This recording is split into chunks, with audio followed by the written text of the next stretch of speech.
5 people have been arrested as they tried to force their way into the annual shareholders meeting for Bank of America in Uptown.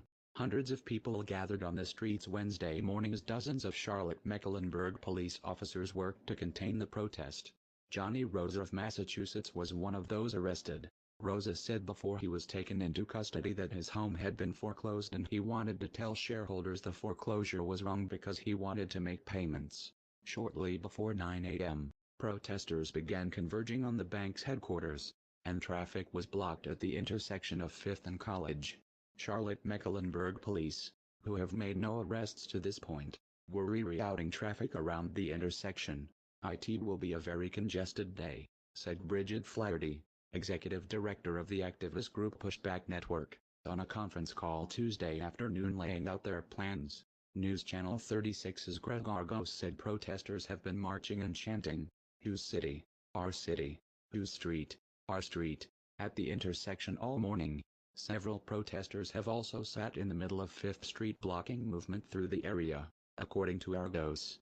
The protest is organized by Unity Alliance and 99% Power, and they have billed their activities as the Showdown in Charlotte. They are protesting Bank of America's actions in regard to foreclosures, and the bank's support of the coal industry.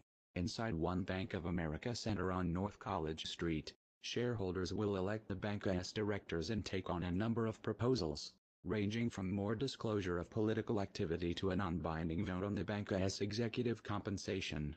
Unlike at Citigroup Inc., where shareholders rejected executive pay, analysts expect Bank of America's pay to get a thumbs up.